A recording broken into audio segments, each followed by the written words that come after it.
என்ன வாக்கிங்கா? ஆமாங்க. சாப்பிட்ட உடனே நடந்தால் தான் கொஞ்சம் நல்லா தூக்கம் வருமா, அதனால. எத்தனை ரவுண்ட் நடந்திருக்கீங்க? 4-5 ரவுண்ட் நடந்திருக்கேன். ஒரு 10 நிமிஷம் நடக்கலாம். நடந்தீங்கன்னா நடந்தால் நல்லது. டெலிவரி எப்போ ஃப்ரீயாக இருக்கும், நார்மல் டெலிவரி கஷ்டம் இல்லாமல் இருக்கும்னு சொல்லுவாங்க. சரி, அப்படி நடந்துட்டு வாங்க.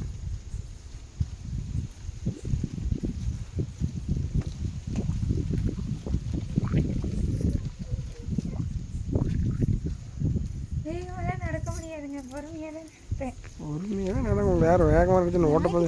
ரொம்ப வேகமாக போன மாதிரி இல்லை. ஞாயிற்றுக்கிழமை திங்கக்கிழமைன்னு அதுக்கு தெரியுமா என்ன வேகமாக போகிறக்கு? மற்ற நாள்லாம் ரொம்ப ஸ்லோவாக போகிற மாதிரி இருக்கேன். இந்த ஞாயிற்றுக்கிழமை மட்டும் ரொம்ப வேகமாக. அதுக்கு என்ன காரணம்? ஞாயிற்றுக்கிழமை வேலை செஞ்ச மாட்டேன், நீ சும்மாவே இருப்பேன். மற்ற நாள்லாம் வேலை செய்வேன், அதனால தான். உண்மையெல்லாம் வெளியே சொல்லக்கூடாது, தப்பு. சரியா? நைட்டில் சாப்பிட்டேன்.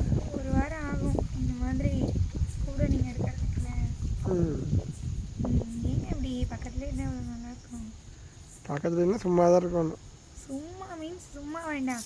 காலையில் 7 மணிக்கு போயிட்டு நைட்டு 9 மணிக்கு வர்றதுக்கு காலையில் ஒரு 8-9 மணிக்கு வேலைக்கு போயிட்டு சாயந்தரம் ஒரு 6 மணிக்கு வர மாதிரி ஏதாவது வேலை பார்க்கலாம்ல. கவர்மெண்ட் வேலை தான் வாங்கணும். 10 லட்ச ரூபா பணம் வச்சுருக்கீங்க.